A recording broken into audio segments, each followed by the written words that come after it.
Okay, I like to do photos and videos of, or not just photos, but videos of all my, pretty much everything I list, but I have probably about 15,000 parts, so not everything, but on all my big items, engines, frames, all that stuff. So let me tell you what this thing is first, and then I'll give you a little spiel about who I am at the end of the video. So this is a Powerstroke 7.3. It came out of a 97, 98. It has the little stamp here, 04 February, February 98. Navistar engine, Indianapolis engine plant, 7.3 turbo diesel motor. Okay, what you see is what you get. The only thing extra you'll get in this thing is I have the piping, the intake. Actually, it's got a complete intake system that I'll include with it. So it's in really good shape. It's actually only got 133,000 miles on it. That's stock number you see at the left there. Now, it ran good when it was pulled, and everything like that. It has been sitting for probably about 2 years since it was pulled. The previous owner of the business that I bought, and again I'll tell you more about that in a little bit, he had 3 Cummins. He had this one, and then another Ford. And this one I just am now getting listed. So every other one I've already sold. So I'm sure this won't last. It was perfect when I got it. Unfortunately, one of my guys, when he was banding it to a pallet, he tipped it over on one side, and it definitely bent. This is what it did. I'll show you the exact damage it did to it. So it bent, it scraped up this, and it bent in this right here, your valve cover, and it definitely bent your oil filler place there. And then it bent this pipe here.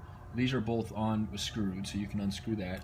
That's your valve cover. You can replace that. Matter of fact, if you're replacing an engine, you have a core.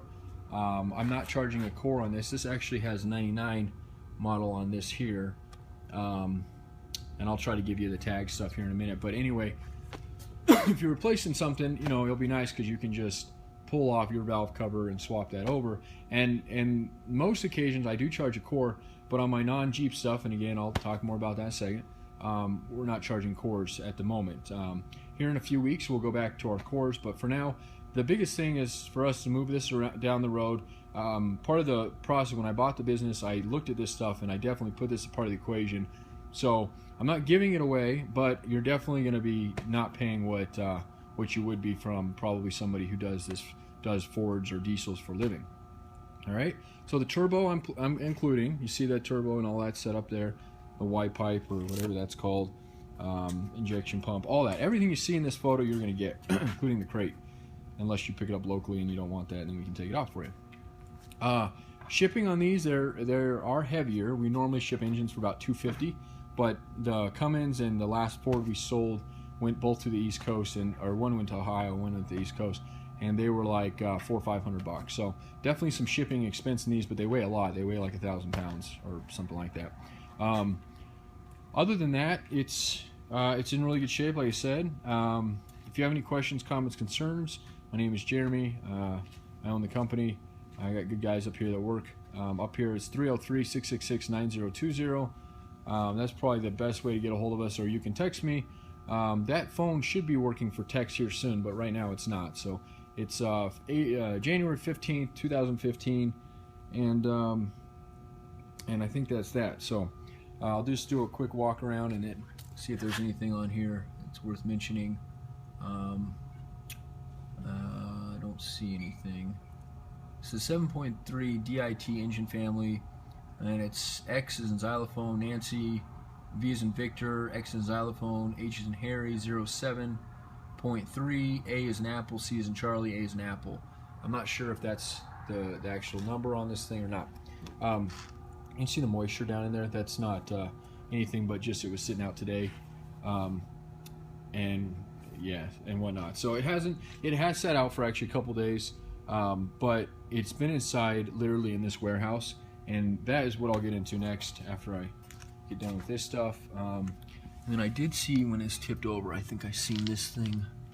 This plate here is aluminum, and you can replace it. And probably if you have them, but I think I did see something on this that was maybe not. Maybe it's okay. I thought it feels loose there. There's a chunk or something maybe. Moose, go. Moose, get. Got a puppy Great Dane here. That's Moose. Anyway, yeah, so if there's damage, there might be damage on this plate here. But again, you can pull it off and change that. I think I want to say when it tipped over, it did do something to that, but I can't see it right now. So this side's fine. The valve covers and whatnot. Moose, get, buddy, go. You're not in the video this time. And whatnot there. So then I'll show you that stuff that might be important to you. And all that, okay? So again, no core. Okay, so now back to what I do. Brian, you can go ahead and take off, man. We're trying to get some stuff done tonight. Start getting these back inside. And that leaves me to what I'm doing. Yeah, you're good.